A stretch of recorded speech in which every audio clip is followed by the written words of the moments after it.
What is going on, everyone? Parsnip here, and today we're gonna go ahead and continue building our adventure map.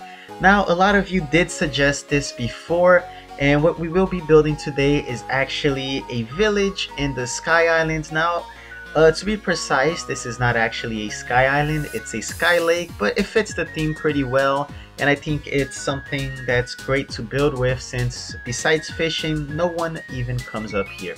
So if you're not even into fishing, you probably don't explore the Sky Islands much besides the ones with the chest, so Sky Lakes are out of that equation pretty much. So again guys, thank you as always for the amazing suggestions. Keep them coming, and the ones that I do like, I will continue to add them to the post or the video. So without further ado, let's go ahead and start building. So today we're going to go ahead and use a couple of different materials. Now I did publish a video recently that talked about the favorites and least favorite blocks, and I think this is a great example of blocks that work really well together. It's a bunch of blocks that fit different themes and colors as well as textures, but they all match. So to be precise, I go ahead and use green stucco, I use pearl stone bricks and pearl wood blocks, as well as wooden blocks, and lastly the dynasty walls. I forgot what it's called precisely, but yeah, and a bit of glass every now and then. So here I go ahead and start making the first house slash tower that's gonna be part of the Sky Village. So you guys will pretty much see how the theme of this whole village is gonna be, and this build is actually, or this episode is actually a little bit longer than the other ones because I did want to keep the entirety of the Sky Village on this episode and not put another like 30 minutes of build in a different episode. So here you guys can go ahead and see that I keep it pretty random, the build.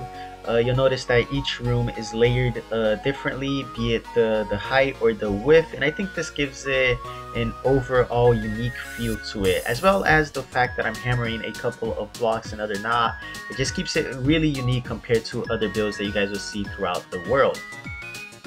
Next up, you'll probably notice that it has a roundish roof. Now the reason that I did decide to make the roof round is that I just thought the triangular roofs or wizard type roofs would just not fit this build pretty much. I thought it would look too sharp and I wanted to look a little bit smoother, something more angelic light. That's why you guys can see the light use of colors here.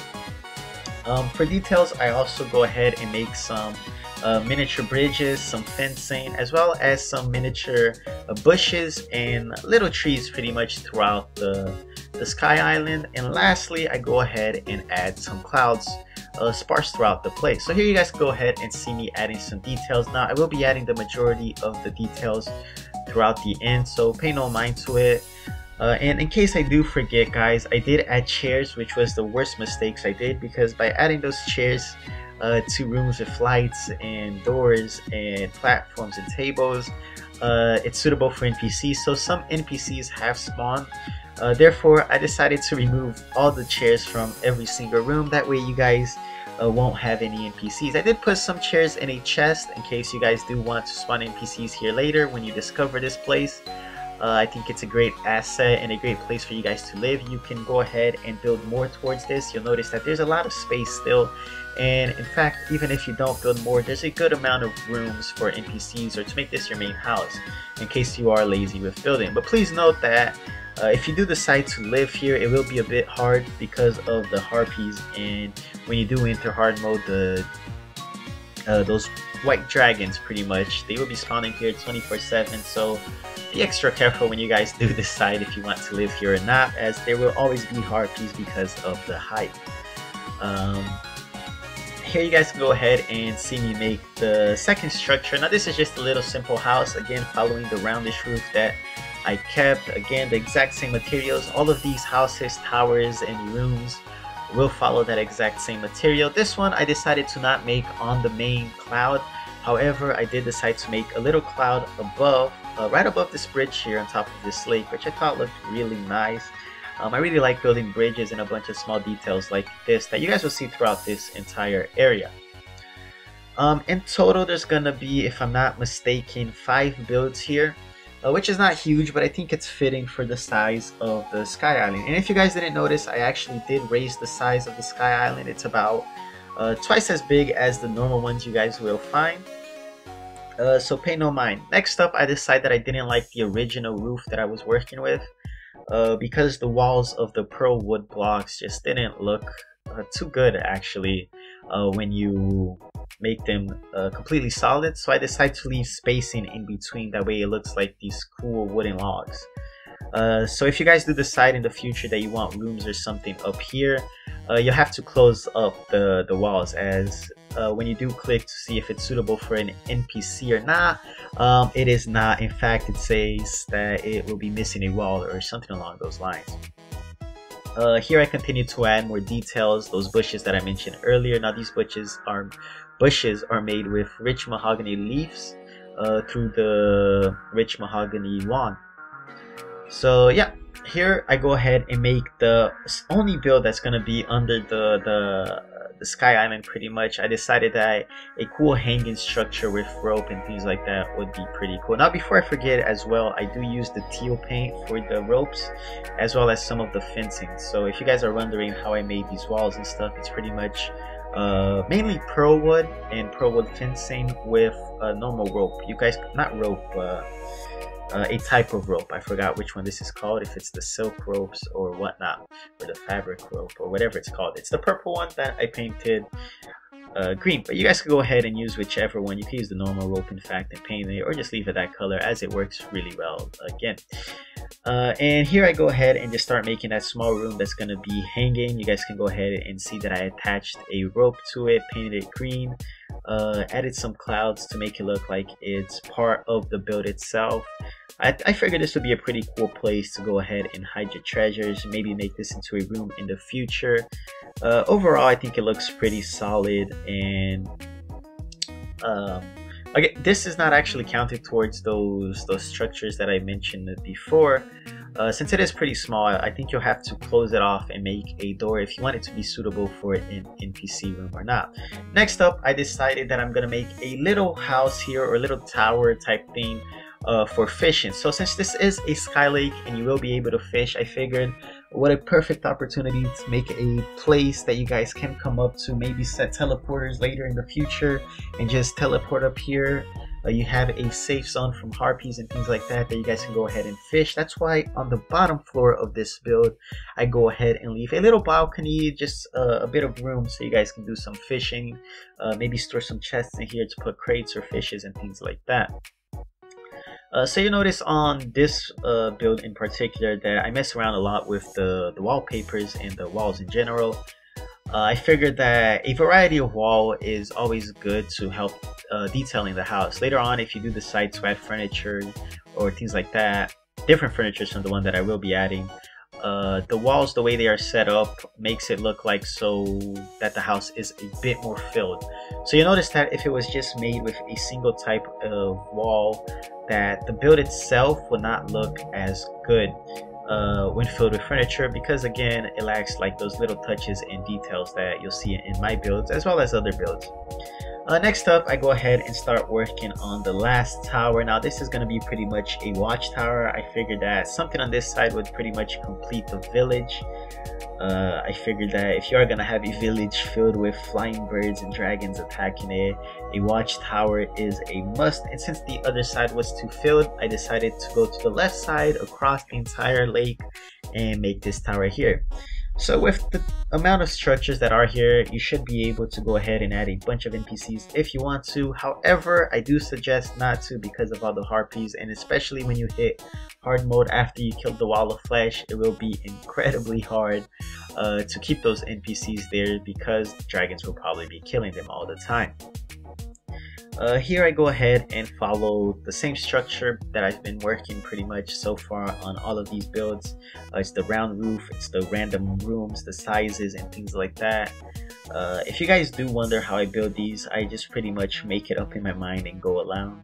That's why I hate making things identical from one side to the other. So say if I was going to make a tower like this on the other side, it would be much harder because of how random I do make them, and the variety of walls and blocks that I do use makes it a lot rougher to imitate two of the exact same structures.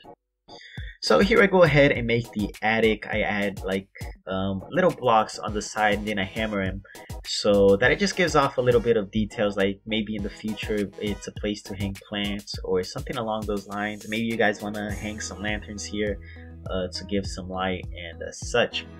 Now you guys will notice that when you do decide to play my map or download the map, that there's actually no real treasure up here. I figured that the treasure of discovering this place is the fact that you could just use this as houses to live. You could easily spawn NPCs in here, or you could just demolish everything for the blocks as well as the furniture. I figured that if I do add a reward here, it would be way too rewarding for how easy it is to come here and to find. Since this is twice the size of a normal sky lake, it will be twice as easy to find. Pretty much. So if you guys do want to look for chests and things up here, worry not, there will be no hidden chests or anything like that. And I also figured that traps here is probably a no-go, considering you already have to deal with all the harpies, and when you hit hard mode the dragon, if I had traps it would just be overall annoying. Now maybe I might add a chest spawner, or not a chest spawner, but a mob spawner here in the future, but for now I figured that the difficulty for this is good enough as is. Since it doesn't give any treasures, I shouldn't actually put traps or things like that, since I figured if you guys are playing this map and are searching for things, if every single thing I build has a trap, you guys will always be searching for traps and always be prepared. So I do gotta build some stuff that won't have traps. So not every single structures that you guys do look for and encounter will have explosions, boulders falling, lava exploding, and things like that. So worry not, guys, some of the things that you do find is safe, and hopefully some of the other stuff that I do make catches you guys completely off guard. So this is what I was talking about before. I'm gonna go ahead and start adding some details now.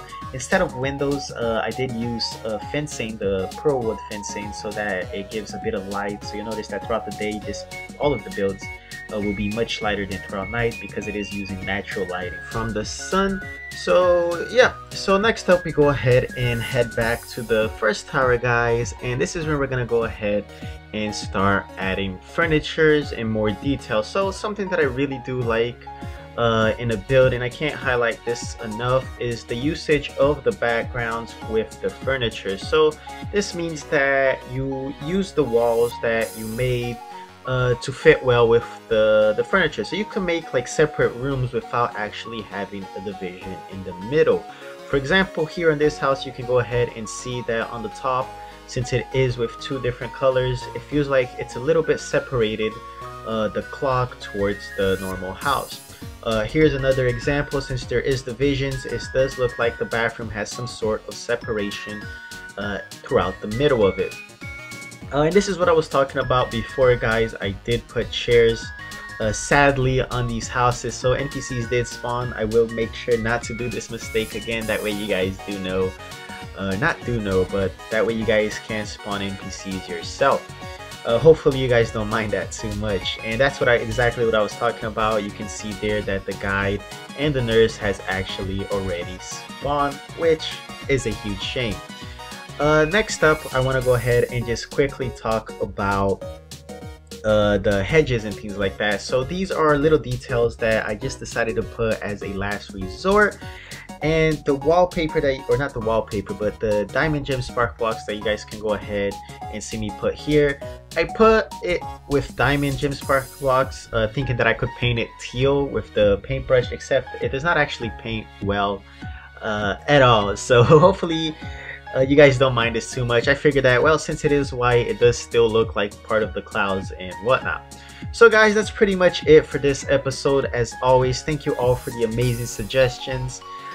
Make sure to keep them coming. If you guys have any questions or anything of the sort, make sure you leave them in the description, or not in the description, but in the comment section below. And as always, guys, thank you all for watching, and I'll catch you all next time.